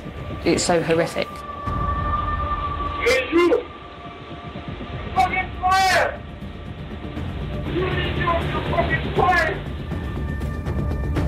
The suspect has left Anthony in the address. We know from the audio he was aware of the fire. He's had opportunities since leaving the address to call the police, to call the fire brigade, and he hasn't done. We can hear the level of violence that's displayed, so the quicker we could get hands on and have that person in custody, the better. So if we can't identify them because of the quality of the footage, then we need the public's assistance to be able to find out who they are. I'm Detective Chief Inspector Amy King-Christie, and I'm the Senior Investigating Officer who's leading the murder investigation. We need your help. Were you in the area of Freetown Way, Ferrins Way, Springbank, or Beverley Road between the hours of 7 p.m. and 8 p.m? If so, we really need to review your dash camera footage. However small, it could be crucial to our investigation. Along with the appeal to the public, DCI King-Christie releases some of the CCTV online. It's hoped when we release the footage that we firstly obviously identify the suspects involved, but secondly it could be that people that may have been passing by, driving by, seen something that maybe just didn't seem normal, but also they might have been driving in their vehicle using dash cams, anything to help us that could ID that suspect.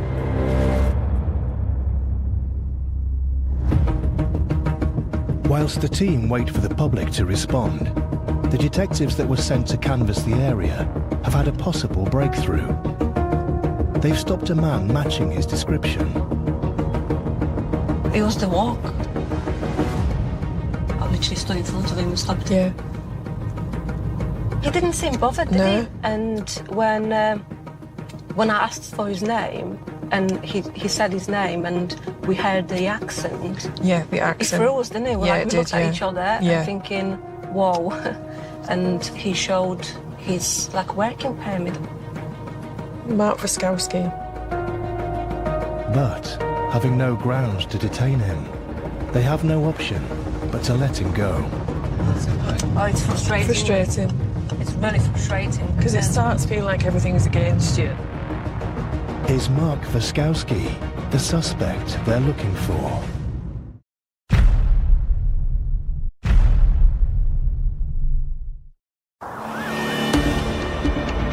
Detectives in Humberside's major crime team are working around the clock trying to solve the brutal murder of 54-year-old Anthony Ibbetson.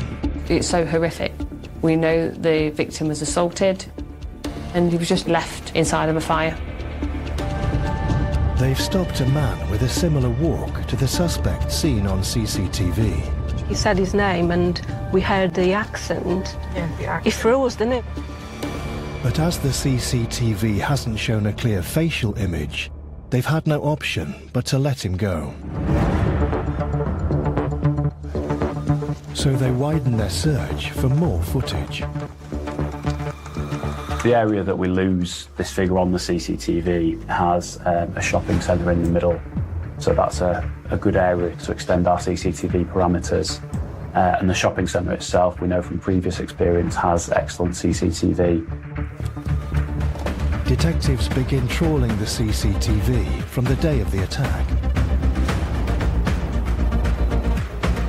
And finally, this produces the breakthrough police have been waiting for.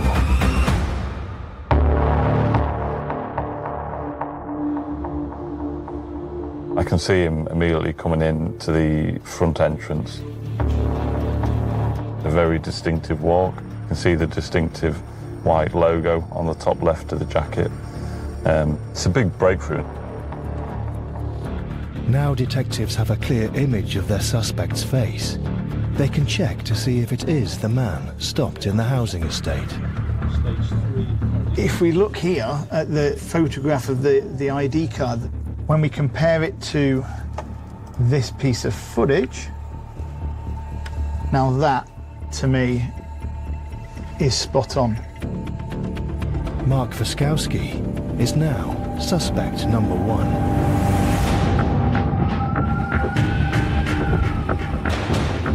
With a potentially violent murderer on the loose, a specialist team armed with tasers are dispatched to arrest him.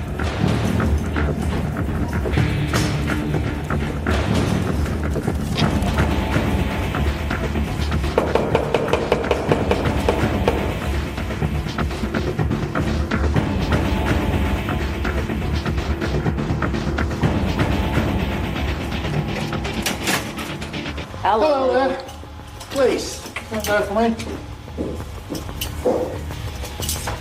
Okay, this is what I have to say to you. You're under arrest for murder. You do not have to say anything but may harm your defence. If you do not mention something which you later will hide in court, everything you do say may be given in evidence. Could this be the man that violently assaulted Anthony Ibbotson and left him in a burning building? Do you speak English? English? No? Is there anybody else in the flat, or is it just you? No. Just you. I'm just going to give her just take home, just make sure there's no one else here.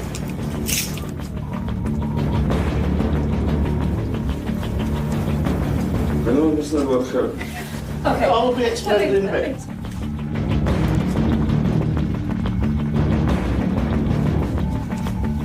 There's nobody else here. All right.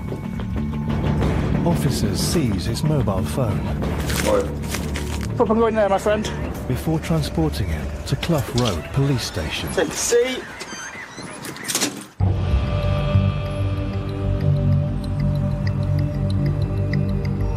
Come on, buddy.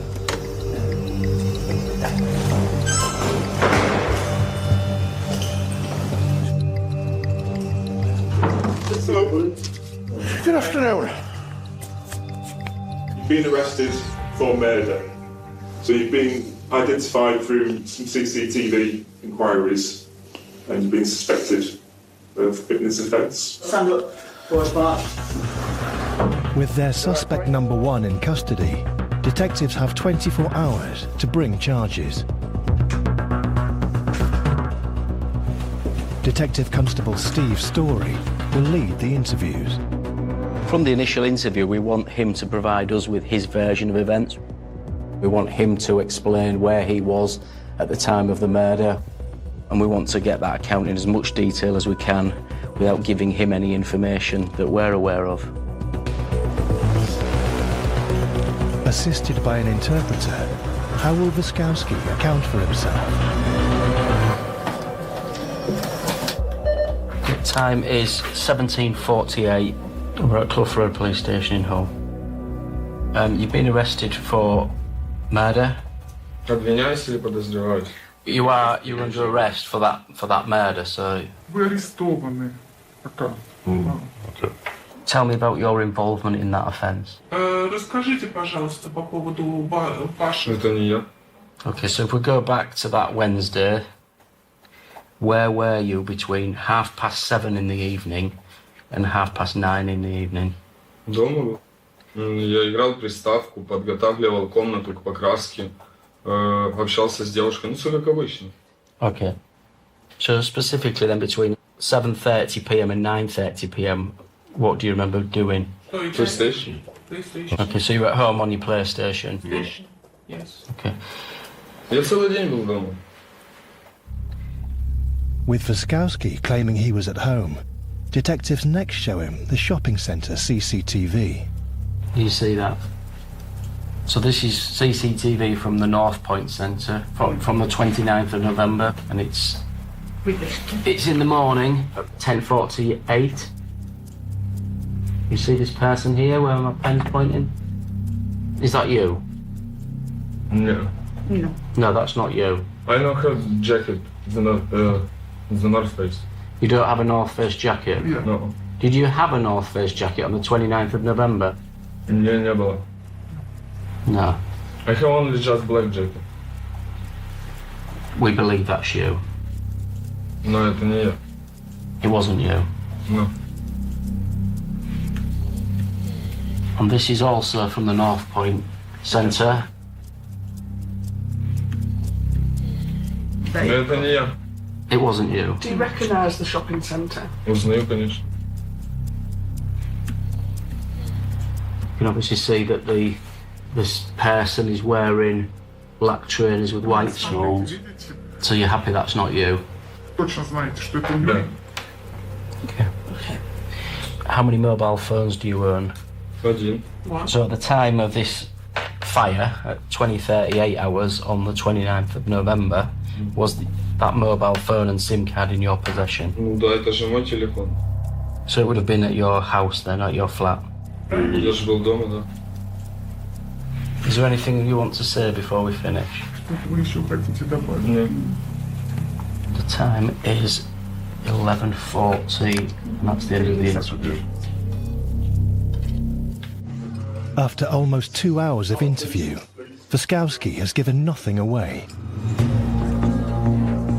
Police have no forensic evidence that puts him at the scene.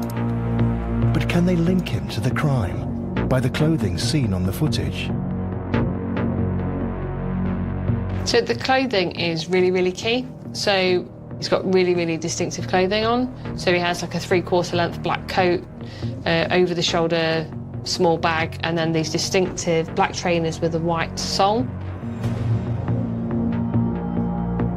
It's really, really key to get those because that will help us prove the man on the footage is Voskowski.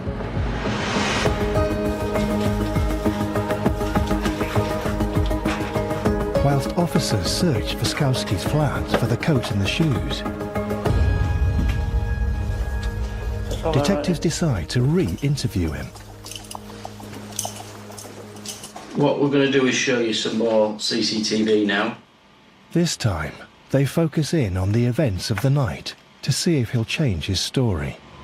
So this is now Beverley Road, walking out of the city. I'm saying that's the same person in the black trainers with the white soles and the North Face jacket. So we believe that's the same person that you saw in St. Stephen's and Tesco's. Но он похож на половину людей в городе. Yeah, but it doesn't look like half the people in this city. This is a figure walking, he goes into the victim's address. Это уже показывает. Again, was that you, Mark? Нет. We see a figure coming out of the address. That's about 12 minutes before the fire brigade were called. So if that was you in the address, Это были вы? Нет. now's your opportunity to tell me what was happening when you left that house. Нет, почему, если это не я? So what we know is that a witness described what is described as an overheated discussion. Were you involved in that discussion? Если меня там не было, как я могу быть вовлечен в какой-то разговор, если я ничего не Be понимаю? involved in any conversation. time's 17:14. It's the end of the interview.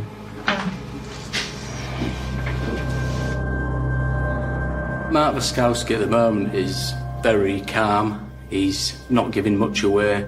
Given the severity of the allegation being put to him, he sat quite calmly during that interview. Doesn't look too upset by the allegations that we've put to him. Teams searching his flat have reported back, and it's not good news. At this stage, we haven't recovered, have we, either the footwear or the jacket, the long North Face style jacket, kind of three-quarter length one that we haven't found either. But during the search, police did find a damaged CCTV camera at the back of his property. So this is the back garden. And crucially, it overlooks his bins. We observed that this camera had been removed, so we obtained the last footage from this camera, and it shows a figure making one attempt to dislodge it from the wall, and when that's unsuccessful, comes back and removes it, and that's the last footage that's captured from that camera. So for me, really, it's definitely an inference that he's destroyed the camera in order to not be captured, putting those evidence items, that are clothing, in the bins. Absolutely.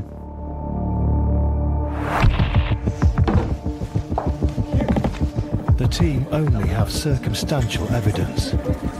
With the clock ticking down, will they be able to charge Waskowski with murder, or will he walk free?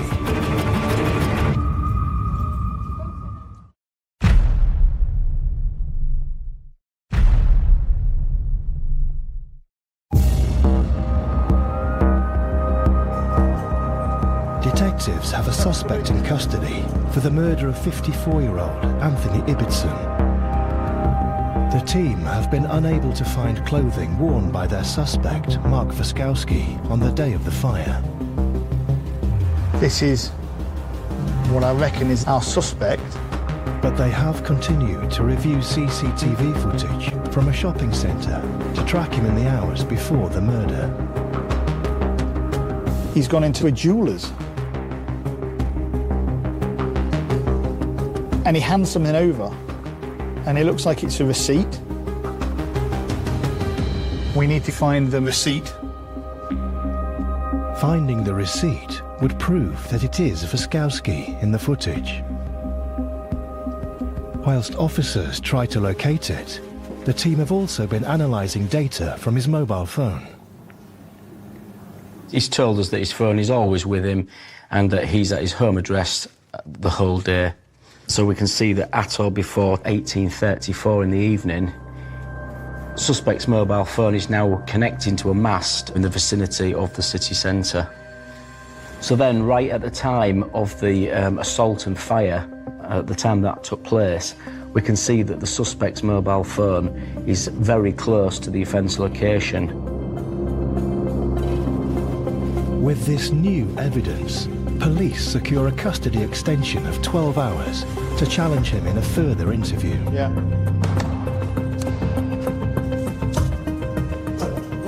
When you use your phone, it communicates with masts, and that allows us to put your phone in a particular area when it's in use. So analysis has been carried out of your phone, okay, and that shows that on the 29th of the 11th, your phone is shown to be in the Hull city centre area. Can you explain why that is? No comment. We've shown you CCTV of a male we believe to be you in the Hull city centre. So this analysis supports our belief that you were in Hull city centre on the evening of the 29th of November. No comment. Now he's starting to shut down on us. He's not answering these questions and he's reverting to no comment. He's not speaking. It's quite telling, really. It can be that he's unable to answer the questions based on the new evidence that we're putting to him. We can see on the 29th of the 11th at or before 1943. Your phone is communicating with a mast. It's in that area. So tell me why that is. No comment. Is it because you're in that area? No comment. This fits with the CCTV we've shown you? No comment. Is that because it is you on that CCTV? Нет, не я. Not you. So who's got your phone then? No comment. Suspect's body language has changed. It became a little bit more withdrawn. What we're going to do, Mark, is show you some CCTV footage. Detectives sense the time is right to further challenge his account with the audio of the assault.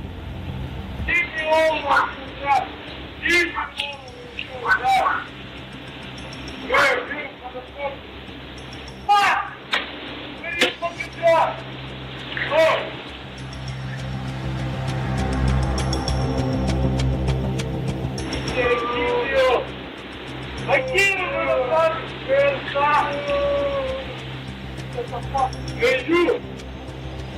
Fucking fire! You need to do your fucking fire!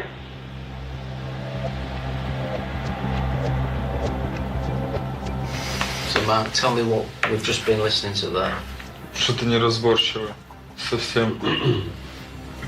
Okay. What could you make out on that audio? No comment. Explain to me what's going on. No comment. So we believe you've gone to his address, assaulted Mr. Ibbotson over a period of time, after which a fire has started, and you've left the address. Your phone's in that area, and we've shown you CCTV footage, including footage which shows a face, and we believe that's you. So is there any explanation you want to give before we finish? No comment. Time's 22:24. That's the end of the interview. Waskowski is still not talking to police. But in the hunt for the receipt seen in CCTV footage, detectives have made a significant discovery. So we've obviously got Waskowski. Looks like he's trying to make some form of return. And obviously we can see, can't we, from those images, little champion bag. When we conducted the warrant at his home address, we recovered the champion bag and sent that off for forensics. And it was actually when we've done the forensic examination that we've actually recovered this receipt here shown on the screen from that bag, from within it. By having the receipt in the bag, that timeline's in really, really well. That shows us really that obviously the man on the footage is Waskowski. With proof that Waskowski has lied to detectives, they decide to go to the Crown Prosecution Service. Will they agree to charge him with murder? It's Detective Chief Inspector Amy King Christie. How are you? The CPS have authorised a charge for murder, and Waskowski has been remanded into custody. It's definitely a relief for us in terms of having Waskowski remanded. It means that he then can't cause any further harm to anybody else. But really that's where the hard work starts in terms of case building and making sure not only we can get a charge, but we actually can get a conviction at court. The team still don't have any forensic evidence.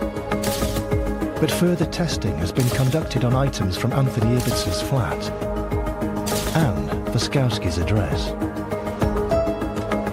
Can they provide the final piece of the jigsaw?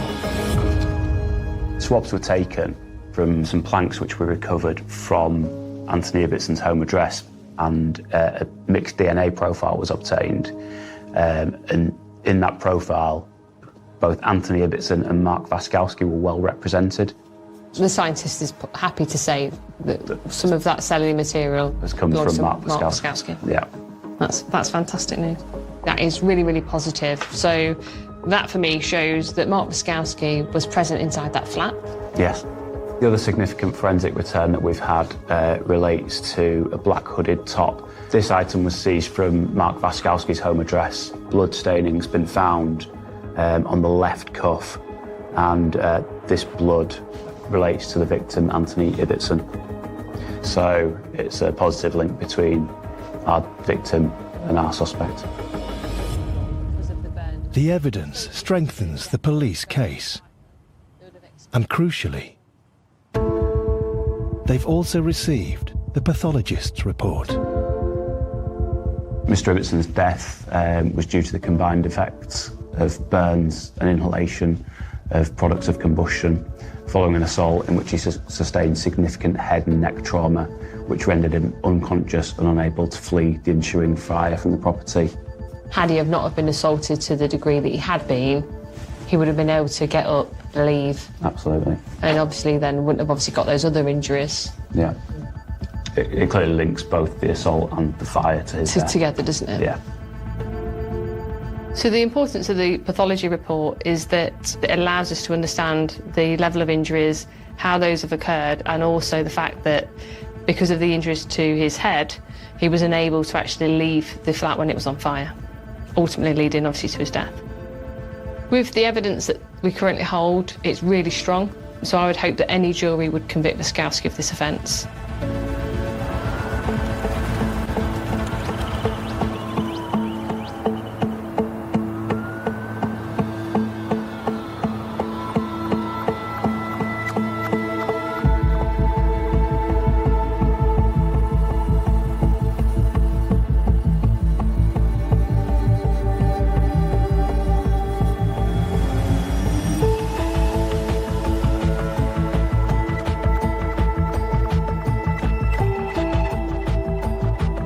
Myself and the investigation team are really happy with the outcome, not only because Waskowski has been held to account for his actions, but also because it provides a bit of comfort to the family. At least they have justice for Anthony.